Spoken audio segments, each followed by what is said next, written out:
نحمده ونصلي على رسوله الكريم اما بعد فاعوذ بالله من الشيطان الرجيم بسم الله الرحمن الرحيم رب اشرح لي صدري ويسر لي امري واحلل عقدة من لساني يفقهوا قولي. تابعین کرام، تابعین ان مسلمان لوگوں کو کہتے ہیں جنہوں نے صحابہ کرام سے براہ راست علم حاصل کیا یا ان کے پاس رہے، ان سے فائدہ اٹھایا، ان کی صحبت سے، ان کے علم سے. ایسے تابعین کرام میں سے آج دو کے حالات ہم دیکھیں گے، اور دونوں اس لیے اکٹھے آج پڑھیں گے کیونکہ ان میں بہت سی باتیں مشترک ہیں، کامن ہیں. ہم نے دیکھا تھا غلامان اسلام میں کہ اسلام صرف کہتا نہیں بلکہ جو کچھ غلاموں کے لیے کہا گیا ہے ہم نے دیکھا کہ واقعی وہ ہوا، اور پھر غلام اور غلاموں کے بچوں کو بھی اپنی نیکی، تقوی اور علم کی بنا پہ وہ مقام ملا کہ بڑے بڑے معزز لوگ ان کے آگے ادب سے آ کے بیٹھتے اور ان سے محبت کرتے. اللہ تعالیٰ فرماتے ہیں قرآن پاک میں ان اکرمکم عند اللہ اتقاکم، تم میں سے سب سے زیادہ معزز اللہ کے نزدیک وہ ہے جو تم میں سے سب سے زیادہ تقوی والا ہے. ایسے ہی تقوی والے، نیک اور علم دوست محمد بن سیرین رحمت اللہ علیہ ہیں. ان کے والد سیرین عراق کے ایک رہنے والے تھے اور بڑی مہارت سے کہا جاتا تانبے کی دیگیں وغیرہ بنایا کرتے تھے، ہنرمند انسان تھے. عراق کے ایک شہر عین التمر میں ان کی دکان تھی. حضرت عمر رضی اللہ تعالیٰ عنہ کے زمانے میں عین التمر کے مارکے میں جو لوگ گرفتار ہو کے قیدی بنائے گئے ان میں سیرین بھی گرفتار ہو کے مدینہ منورہ لائے گئے، اور مجاہدین کے حصے میں جب غلام تقسیم ہوئے تو سیرین حضرت انس بن مالک رضی اللہ تعالی عنہ جیسے معزز صحابی کی خدمت میں آ گئے. سیرین چونکہ بہت عمدہ ہنرمند طریقے سے مختلف کام کیا کرتے تھے، لہذا انہوں نے حضرت انس رضی اللہ تعالی عنہ سے مکاتبت طے کی، اور کہا جاتا ہے 20 سے 40 ہزار پہ معاملہ طے ہوا، اور انہوں نے مختلف چیزیں بنا کے بیچ کے اپنی آزادی خرید لی. اب جب آزاد ہو گئے تو ان کو ایک اچھی نیک سیرت بیوی کی ضرورت پڑی، اور ان کا انتخاب حضرت ابوبکر صدیق رضی اللہ تعالی عنہ کی انتہائی اچھی ایک لونڈی تھی، صفیہ جن کا نام تھا. کہا جاتا ہے نہ صرف یہ کہ شکل کی بہت پیاری بلکہ بہت ہی اعلیٰ اخلاق، کردار اور بہترین سیرت کی مالک تھیں، اور مدینہ منورہ کی تمام خواتین کی ہر دل عزیز. امہات المومنین بھی ان سے محبت کرتی ہیں. لہذا سیرین نے حضرت ابوبکر صدیق رضی اللہ تعالی عنہ کی اس نیک لونڈی سے شادی کا ارادہ ظاہر کیا.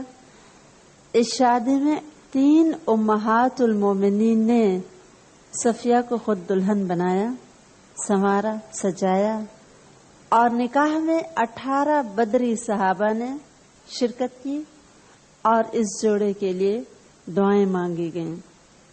دونوں کی بہترین شخصیت اور ان دعاؤں کی برکت سے اللہ تعالیٰ نے اس جوڑے کو ایک نیک اور سعادت مند بیٹا عطا فرمایا جن کا نام محمد رکھا گیا. 33 ہجری میں محمد بن سیرین پیدا ہوئے، اور ہم نے دیکھا کہ والد بھی غلام رہ چکے تھے اور والدہ بھی لونڈی رہ چکی تھیں.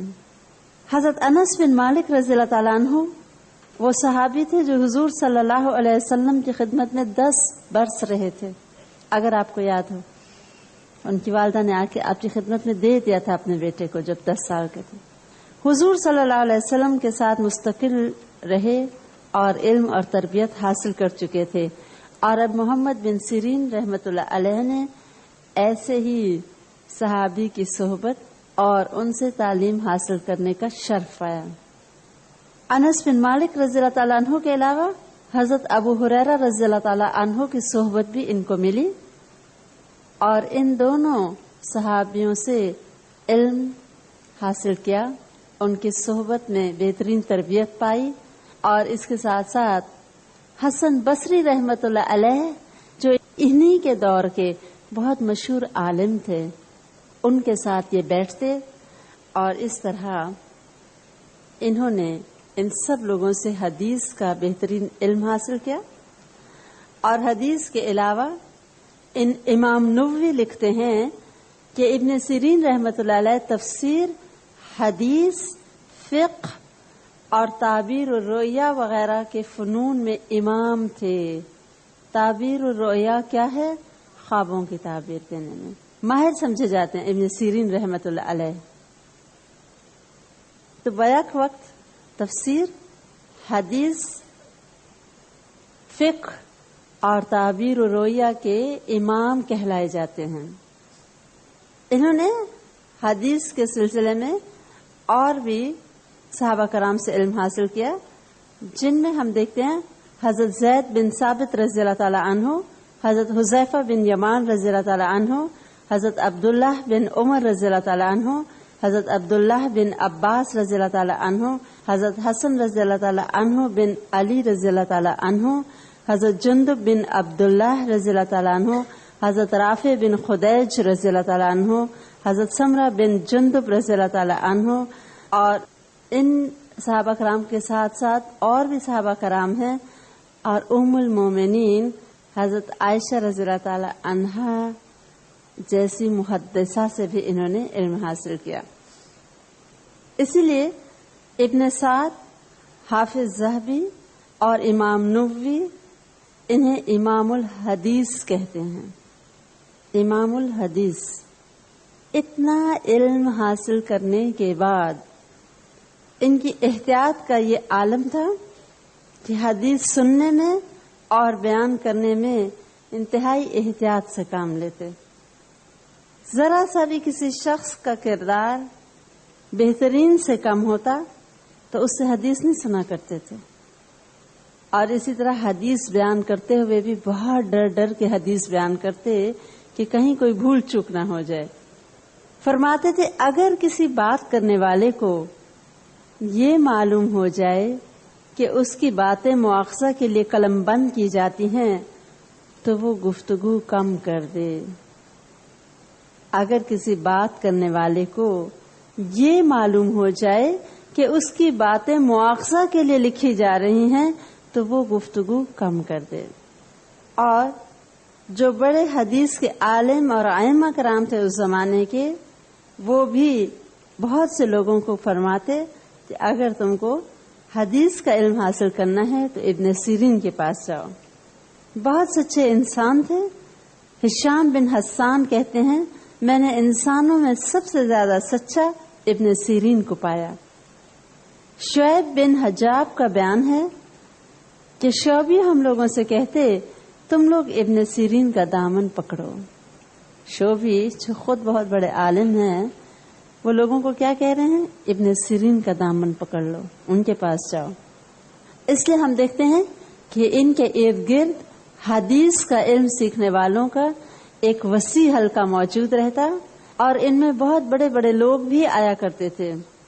بہت نام ہے اگر آپ لوگ واقف ہوں، امام شعبی خود، ثابت، داؤد بن ابی ہند، ابن عون، ایوب، سلیمان التیمی، مالک بن دینار، امام اوزاعی، ہشام بن حسان وغیرہ۔ فقہ میں ان کو بہت معتبر مانا جاتا ہے، اور ابن حبان کہتے ہیں کہ ابن سیرین فقیہ، حافظ اور بہترین فیصلے کرنے کی قوت کے مالک تھے، یعنی قاضی بھی تھے، ایک طرح سے قضاء کا جو علم ہے جانتے تھے۔ لیکن ان کے علم کی بنا پہ جب ان کو قاضی کا عہدہ پیش کیا گیا تو یہ شام بھاگ گئے اور وہاں سے مدینہ منورہ آ گئے، میں نے قاضی نہیں بننا، بہت مشکل کام ہے نا فیصلے کرنا کہ کہیں کوئی غلطی ہو جائے تو وہ مواخذہ ہوگا. فتویٰ دیتے ہوئے بہت احتیاط برتتے تھے. کہتے ہیں ایسی احتیاط برتتے تھے کہ اگر ان سے کچھ پوچھا جاتا تو جواب دیتے وقت شدت احتیاط یا خوف سے گھبرا جاتے اور ان کی حالت بدل جاتی.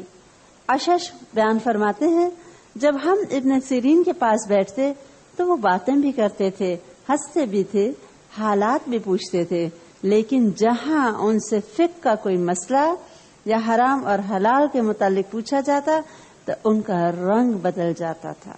معلوم ہی نہ ہوتا تھا کہ تھوڑی دیر پہلے وہ ہنس بول رہے تھے. کہتے میں نے ایک مرتبہ ان سے ایک مسئلہ پوچھا. ابن سیرین کی طرف جب رجوع کیا تو انہوں نے مجھے جواب میں کہا, میں یہ نہیں کہتا کہ اس میں کوئی حرج نہیں, بلکہ میں یہ کہتا ہوں کہ میں اس میں کوئی حرج نہیں سمجھتا. فتویٰ نہیں دے رہا, ایک ذاتی رائے دیتا ہوں. اللہ تعالیٰ سے بہت زیادہ ڈرنے والے, اللہ کی نافرمانی سے بہت بچنے والے, اور ہر وقت اللہ تعالیٰ کا خوف ان کے دل میں رہتا ہے. کہتے ہیں یہ طبیعتاً بہت خوش مزاج, چہرے پہ ہر وقت مسکراہٹ رہتی, لوگوں میں بیٹھتے مسکراتے ہنستے بولتے, لیکن جب تنہائی میں ہوتے تو ان کا دل اللہ کے ڈر سے بھر جاتا اور آنکھیں اللہ کے خوف سے آنسو بہاتی تھیں. ہشام بن حسان کہتے ہیں ایک مرتبہ ہم لوگ ابن سیرین رحمت اللہ علیہ کے ساتھ رہ رہے تھے. دن میں ہم انہیں ہنستا بولتا ہوا دیکھتے اور رات کی تاریکی میں ان کے رونے میں اتنی شدت ہوتی کہ آواز سنائی دیتی تھی. موت کے ذکر سے ان پر موت کسی کیفیت طاری ہو جاتی تھی. اور لوگ فرماتے ہیں کہ ابن سیرین رحمت اللہ علیہ کے سامنے جب موت کا ذکر ہوتا تو گویا ان کے جسم کا ہر حصہ مر جاتا تھا. ان کے زمانے میں لوگوں میں تقدیر کے معاملے پہ بہت بحث مباحثہ شروع ہو گیا اور ہوتے ہوتے پورا ایک گروہ بن گیا جس کو قدری کہا جاتا تھا, فرقہ بن گیا. قدر کہتے ہیں نا, قضاء و قدر, تقدیر سے. اور الٹی الٹی باتیں جیسے بعض لوگ کرتے ہیں تقدیر کے بارے میں وہ بھی کیا کرتے تھے. یہ ایسے لوگوں سے سخت گھبراتے تھے جو کہ اللہ تعالیٰ کے فیصلوں پہ اعتراض کرنے والے ہوں. اور اس لیے ایک مرتبہ ایک شخص ان کے پاس آیا اور تقدیر کے بارے میں باتیں کرنے لگا.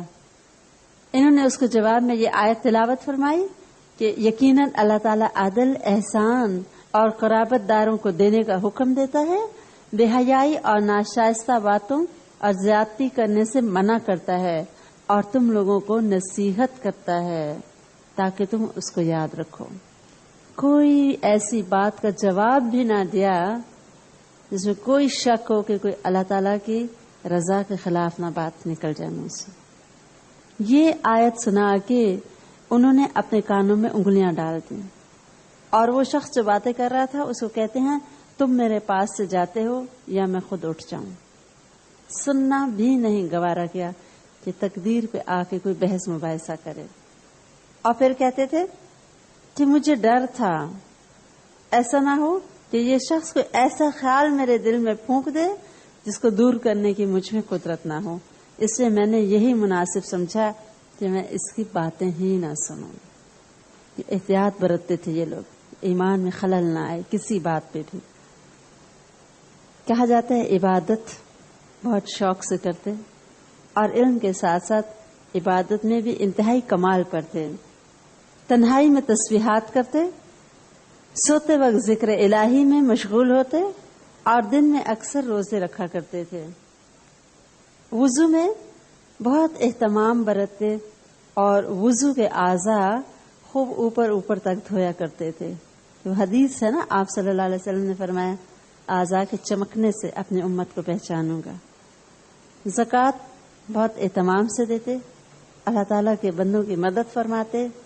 اور ان کے ساتھی کہتے ہیں کہ ہم جب بھی عید پہ ابن سیرین کو ملنے آتے انتہائی عمدہ قسم کا ایک فالودہ ہم کو ضرور کھلایا کرتے.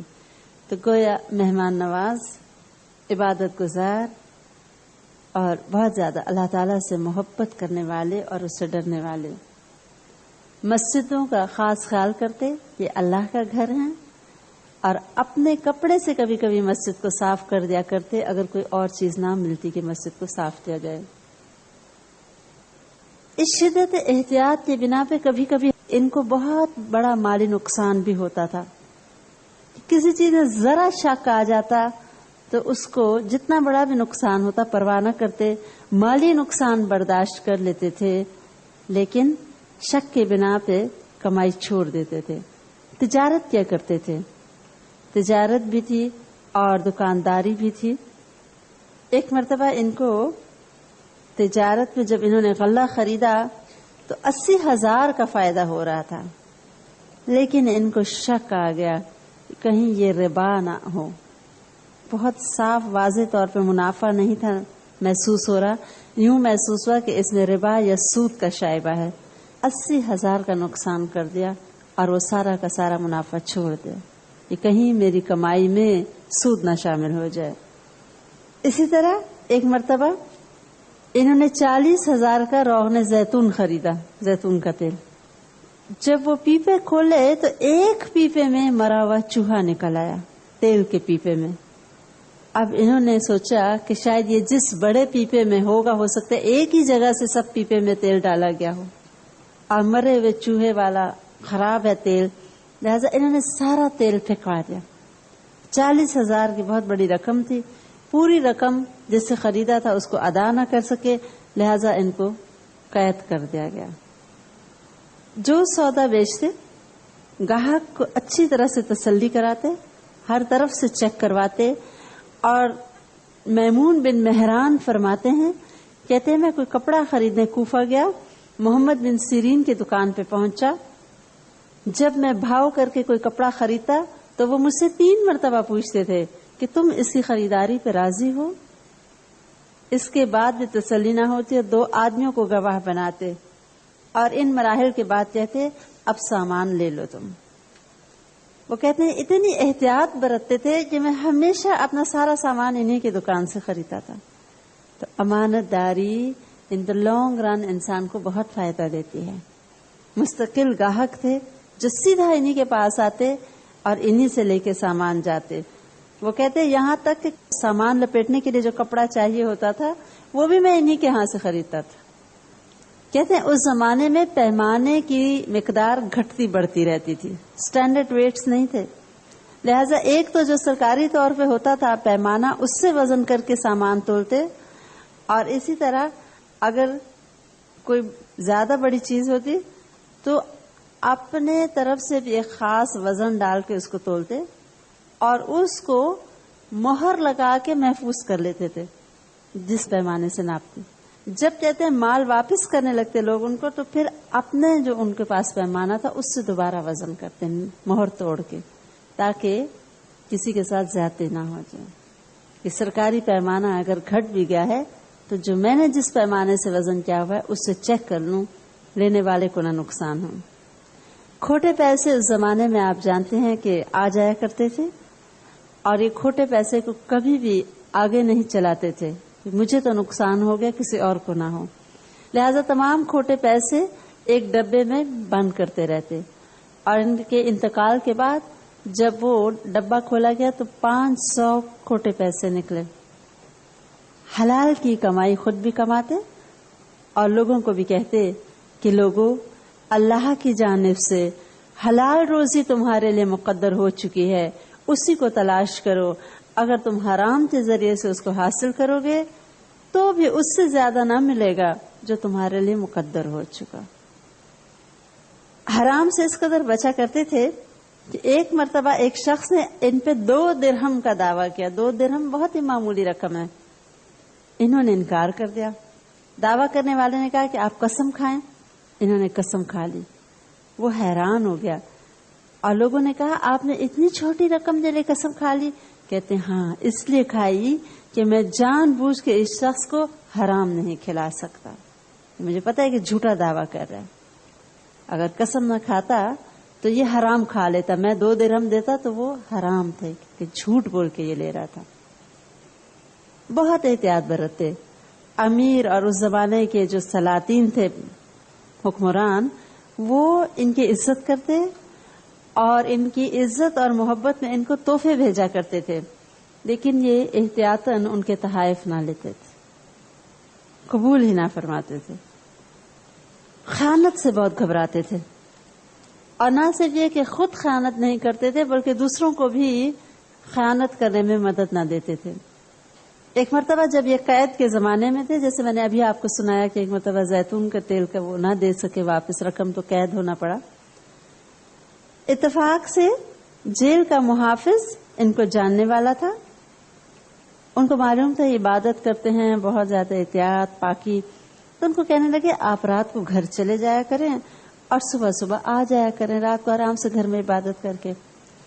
کہتے ہیں میں سلطانی خیانت میں تمہاری مدد نہیں کر سکتا، یہ تمہاری طرف سے خیانت ہوگی، کہ تمہیں محافظ بنایا گیا ہے اور اگر تم مجھے رات کو جیل سے نکالو گے تو تم اپنے کام میں خیانت کر رہے ہو، اور اس خیانت میں میں تمہاری مدد نہیں کر سکتا۔ جیل سے گھر نہیں گئے، شہرت سے بہت گھبراتے تھے، بہت زیادہ خیال رکھتے تھے۔ ایک مرتبہ یہ چلے تو لوگ ان کے پیچھے پیچھے چل پڑے، جیسے محبت اور عزت میں لوگ چلتے ہیں۔ کہتے ہیں تم بلا ضرورت اگر میرے پیچھے چل رہے ہو تو واپس چلے جاؤ، یعنی اگر کوئی کام ہے کوئی بات ہے پھر تو ٹھیک ہے، کیونکہ فرماتے تھے اگر گناہوں میں بو ہوتی تو کوئی شخص اس کی شدت سے میرے قریب نہ آ سکتا، یعنی میں تو اتنا گناہ گار ہوں کہ اگر میرے گناہوں میں بو ہوتی تو ایسی بو ہوتی کہ کوئی میرے قریب بھی نہ آتا۔ باہر تو یہ حال تھا، ہم دیکھتے ہیں عمرہ، سلاطین اور لوگ محبت اور عزت میں بچھ جاتے، اور گھر میں ابن سیرین رحمت اللہ علیہ اپنی ماں کے ساتھ جب گفتگو کرتے تو ابن عون فرماتے ہیں کہ اتنی مدھم آواز ہوتی اور اتنا جھک کے بول رہے ہوتے تھے کہ ناواقف اگر دیکھتا تو سمجھتا یہ بیمار ہیں۔ آواز بھی اتنی ہلکی اور پوسچر بھی ایسا کہ گویا کوئی بیمار کھڑا ہوا ہے۔ ماں کی عزت، ادب اور محبت۔ والدہ چونکہ حجاز کی رہنے والی تھی، کہا جاتا ہے بہت اچھے لباس پہننے کی شوقین تھی، ڈھونڈ ڈھونڈ کے اپنے ماں کے لیے سب سے اچھا نرم اور ملائم کپڑا ڈھونڈتے، خواہ وہ جتنا بھی ناپائیدار ہوتا۔ کہتے تھے کوئی فکر نہیں، پھٹ جائے لیکن اچھی چیز ماں کو لے کے دوں جو وہ پہن کے خوش ہو۔ اپنی والدہ کے لیے عید کا جوڑا اپنے ہاتھ سے رنگا کرتے تھے۔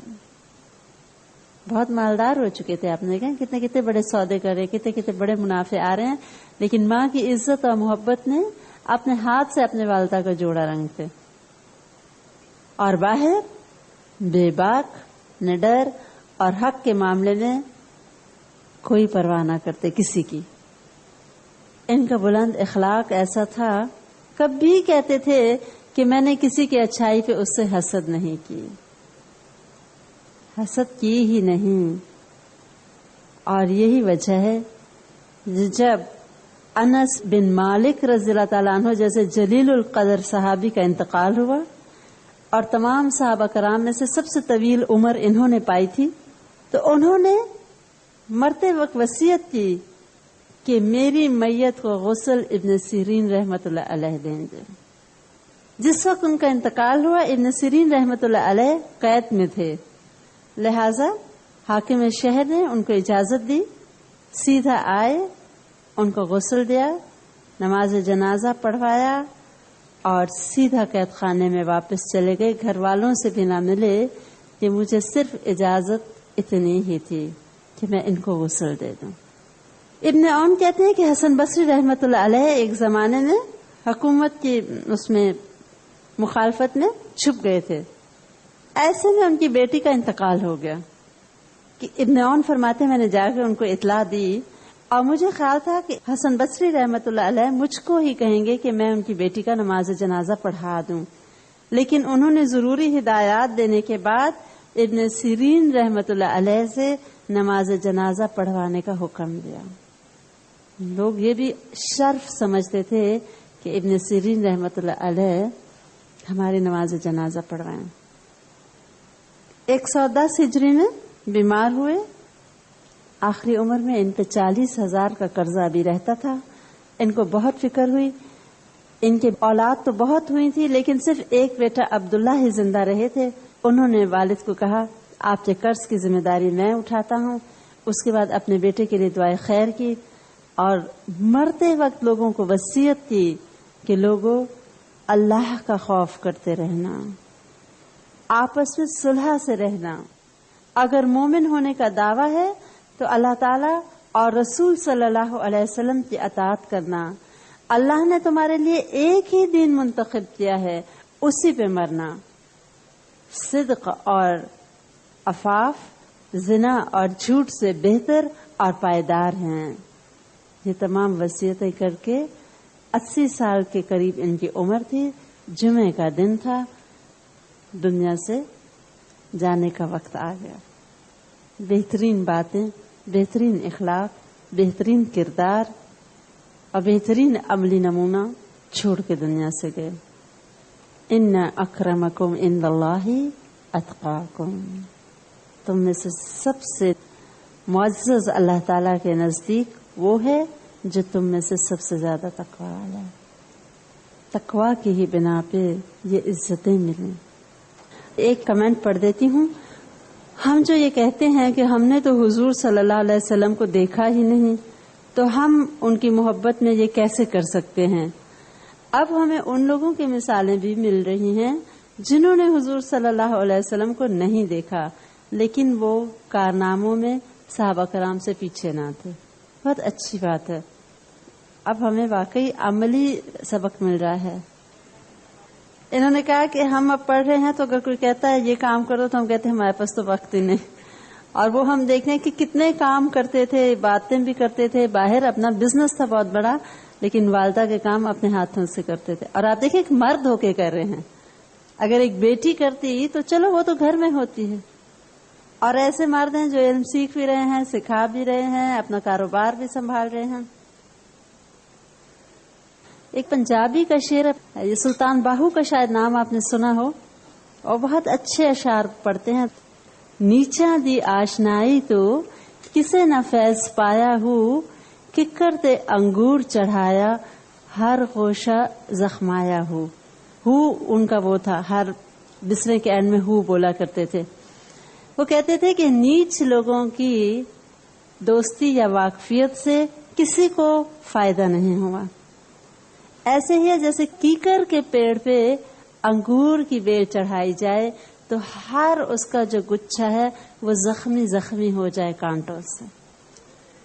کہ جو بیکار یا یعنی کم گھٹیا لوگ ہوتے ہیں ان کی دوستی، ان کی آشنائی کوئی فائدہ نہیں دیتی.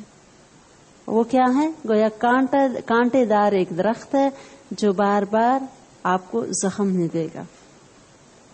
ایک بہت اچھا انالیسز ہے. The analysis that I can make from this personality is that it is not easy to go to Jannah, so the currency to Jannah is amal of good deeds. کہ جنت آسان نہیں ہے وہاں جانا. وہاں کے لیے جو کرنسی یا جو پیسہ یا سکہ چاہیے وہ اچھے اعمال ہیں، گڈ ڈیڈس. السلام علیکم ورحمۃ اللہ وبرکاتہ.